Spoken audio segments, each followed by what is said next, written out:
Salut à tous, bienvenue. Comment acheter son premier appartement en Israël? Les conseils d'un professionnel, c'est tout de suite. Israël, comment ça marche? Vous allez adorer comprendre Israël. Alors, acheter son premier appartement en Israël, mon cher Laurent Simon Goldenberg, paraît un parcours du combattant, paraît impossible, surtout à nos jeunes qui font parfois leur alia seuls, se marient dans la foulée, sans argent, sans capital, évidemment, et c'est bien compliqué. Mais vous êtes là pour nous redonner un peu d'espoir, et ça tombe très bien. Donc, juste pour vous présenter brièvement, vous avez travaillé en France pendant plus de 15 ans dans un réseau d'agences immobilières, ça s'appelait Guy Hockey, c'est ça? Tout à fait. Vous êtes en Israël depuis 8 ans et vous continuez à faire de l'immobilier, en tout cas à donner des conseils, à regarder le marché avec un œil de professionnel, et c'est pas plus mal. Donc, acheter un premier appartement en Israël, c'est très compliqué parce qu'il faut un apport conséquent. Combien faut-il aujourd'hui? Généralement, les banques demandent 25% d'apport, ce qui est extrêmement important. Alors, ça veut dire apport, c'est de l'argent personnel, hein? Tout à fait. Oui. Il faut disposer normalement, en théorie, d'un apport de 25% quand on est israélien, parce que si on est investisseur étranger, c'est carrément 50%. Ok. Donc, c'est pas évident, parce que même si on a la capacité de rembourser un emprunt immobilier, si on n'a pas la somme de départ, on ne peut pas s'en sortir. Alors, qu'est-ce que vous proposez, mon cher Laurent Simon Goldenberg? Écoute, Cathy, moi j'ai beaucoup parlé et observé effectivement des francophones et même des amis proches, dont certains, j'en suis venu en aide pour acheter. Et donc j'ai été confronté à ce que tu soulèves, entre autres, que bien souvent ces jeunes, même s'ils ont des revenus corrects et confortables, ils n'ont pas d'épargne.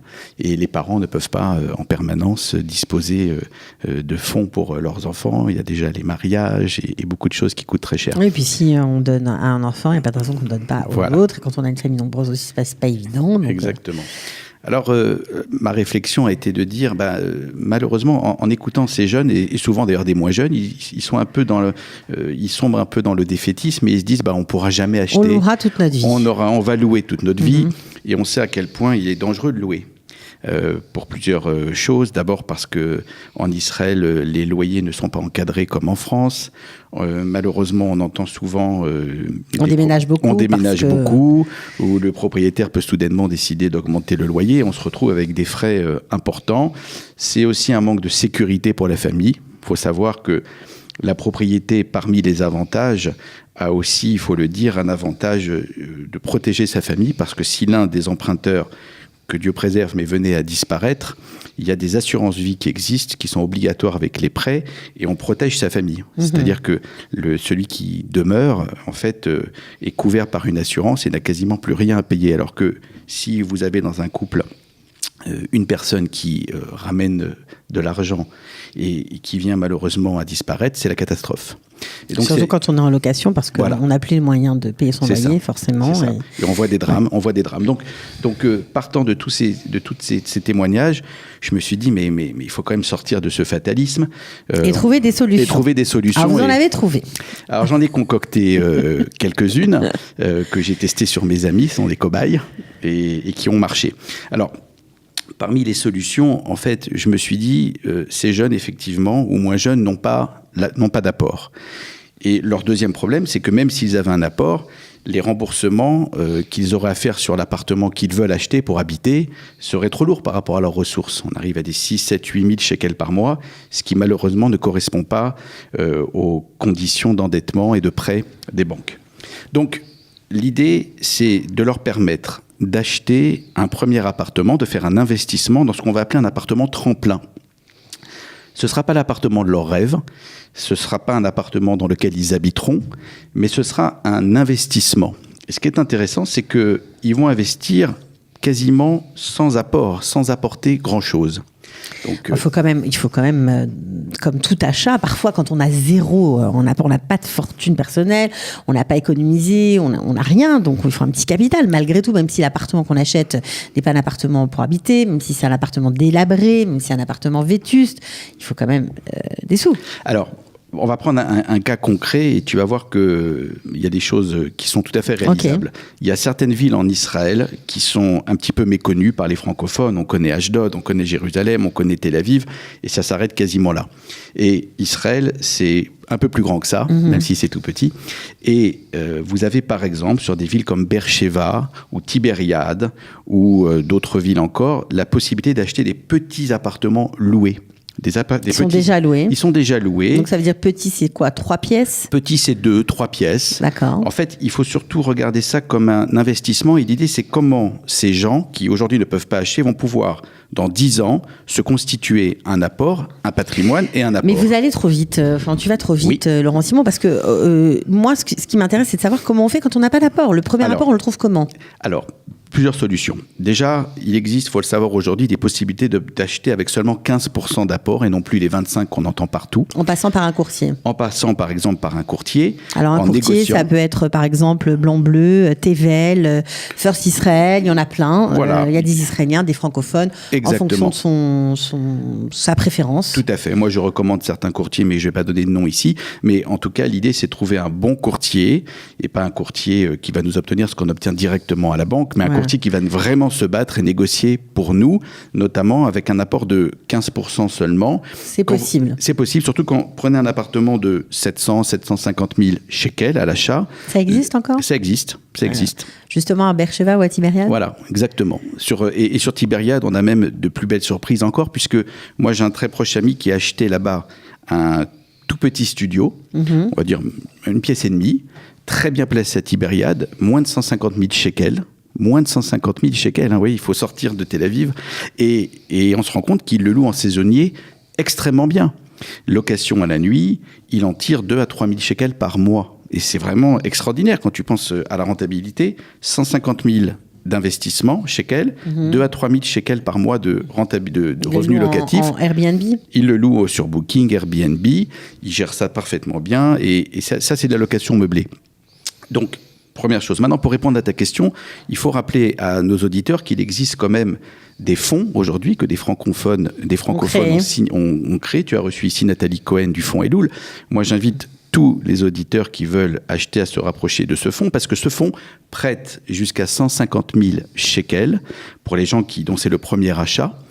À taux zéro. Il faut répéter. À taux zéro, c'est quand même extraordinaire. Donc, taux zéro, si vous n'avez pas encore acheté, c'est votre premier achat, vous pouvez obtenir un prêt grâce au fonds Elul. Et là, on les salue. C'est un fonds monté par des francophones qui ont décidé d'aider l'Alliance de France. Ils vous prêtent 150 000 shekels. À taux zéro, alors bien sûr, il faut répondre à tout un tas de conditions. Sûr, on ne va pas dire que tout le monde obtiendra ce prêt, mais quand même, il faut le tenter. Il faut le tenter quand on n'a jamais acheté, quand on ne dispose pas d'apport et qu'on a envie de se lancer. Donc là, c'est une réponse très concrète. Ça veut dire qu'on a 0 d'apport. Avec ce fonds, on a 150 000 shekels d'apport. Donc on peut acheter effectivement un appartement à 700 000, 800 000 shekels, un peu moins, dans des villes un peu éloignées et commencer à constituer son capital. Exactement, à se constituer un patrimoine. Et ce qu'il faut comprendre, c'est que cet appartement est loué, donc le prêt va quasiment dans son intégralité être remboursé par le revenu locatif. Et puis il faut raisonner, je sais que ça paraît un peu dur, mais à long terme, il faut presque oublier qu'on est en train d'acheter un appartement. C'est ça le problème. On va même pas le visiter. C'est presque le souci des gens aujourd'hui, c'est qu'ils vont commencer à regarder, à dire la cuisine est trop petite, la salle de bain est trop... Il faut pas le visiter. Si la cage d'escalier est délabrée, c'est un peu pourri, c'est pas très grave. En plus, ils seront corrects, mais je veux dire, il faut sortir un petit peu du... C'est pas un appartement dans lequel on va habiter. Je repense toujours à mon ami de Tibériade. Moi, honnêtement, quand j'ai visité son appartement, je lui ai dit, il est vraiment moche ton immeuble. Vraiment, il était un peu vexé. Mais il le loue très bien. Il le loue. C'est une autre mentalité, c'est une façon de faire les choses. Il faut vraiment rentrer dans la peau d'un investisseur en se disant, mon objectif, c'est d'acheter un jour ma résidence principale. Je ne dispose pas des 15, 20 ou 25% d'apport. Comment faire ? Alors, à part le loto ou espérer, donc là, la solution est prier, bien sûr, surtout ici. Mais la solution, c'est de se dire, je vais acheter un premier appartement qui va être quasiment payé sans effort mensuel par un revenu locatif. Et dans 10 ans, qu'est-ce qui va se passer ? On peut revendre. On va le revendre. Ça veut dire qu'il faut bien préciser. On emprunte sur 30 ans quand on a un jeune couple, bien sûr. On loue l'appartement. Au bout de 10 ans, ça a pris un peu de plus-value. évolue, la ville a changé, parce Exactement. qu'il faut quand même comprendre que ces deux villes qui sont en image derrière nous sont des villes qui se développent à vitesse grand V. Ouais. Il y a beaucoup de changements, il y a des hôtels qui arrivent, il y a le train, il y a des transports qui sont en train de changer. Ça change, quoi. Tout à fait. Bercheva, en pleine Bercheva, expansion. on a des universités avec beaucoup d'étudiants Ouais. qui sont intéressés, même à être à plusieurs dans un 2 ou 3 pièces. Donc les revenus sont bien. On prend des garanties auprès des parents pour la solvabilité. Donc les choses se font sérieusement avec tout un tas d'experts autour de nous. Bien Voilà. sûr, on se lance pas comme ça. Et puis au bout de 10 ans, on peut revendre. Alors au bout de 10 ans, le but c'est ça. C'est je vais revendre cet appartement. Je vais récupérer donc bien sûr l'apport, je vais récupérer, espérons, une plus-value, mais je vais me retrouver avec 300 000 shekels. C'est 300 000 shekels qui me manquaient pour acheter ma résidence principale. Et avec cet apport, soit les gens rachètent plus grand ou ailleurs, continuent à rentrer dans la peau d'un investisseur, ou alors Soit ils vont... ils arrivent à acheter leur résidence principale. Exactement, c'est tout Voilà. à fait ça. Donc on peut commencer très jeune en fait, sans argent. Il faut C'est ça qui est bien. quand même des revenus, bien sûr, bien pour sûr, le prêt, évidemment. mais on peut commencer très jeune. Moi, je vois parmi les gens que je côtoie des jeunes qui ont des revenus tout à fait corrects en Israël, mais qui malheureusement, comme je te disais tout à l'heure, ne peuvent pas se lancer dans un premier achat et du coup, ils font rien. Alors, ils louent des 4 5 000 shekels par mois, c'est quand même beaucoup d'argent de jeter en l'air. Et puis, on se retrouve après à 50, 60 ans, parce que le problème, il est surtout là. C'est quand on va avoir 50, 60 ans, on a moins envie de bouger, on a envie de sécurité. Des fois, j'ai vu récemment un monsieur de 65 ans qui habitait depuis 15 ans en tant que locataire sur Jérusalem, qui a été jeté à la rue. Il en est tombé malade. Parce que justement, il n'avait pas cette stabilité. Il faut prévoir, il faut programmer, il faut penser à long terme et sortir des schémas de pensée auxquels peut-être vous avez été habitué chez vous, dans vos familles. Là, il faut penser en dehors de la boîte et acheter même un truc délabré qui se loue, ou même un truc un peu vétuste mais qui se loue quand même, et constituer son patrimoine. Merci pour ces conseils, Avec Laurent Simon Goldenberg. C'était un plaisir. On peut vous trouver sur Facebook pour Bien poser sûr, des questions. donc Je suis sûre que vous répondrez. à Laurent Simon Goldenberg, on peut m'écrire, on peut me joindre aussi par téléphone. Ok, alors on vous contacte sur Facebook et puis après vous Avec ferez plaisir. le lien. Ok, merci beaucoup Simon. Avec plaisir. Au revoir. Israël, comment ça marche? Vous allez adorer comprendre Israël.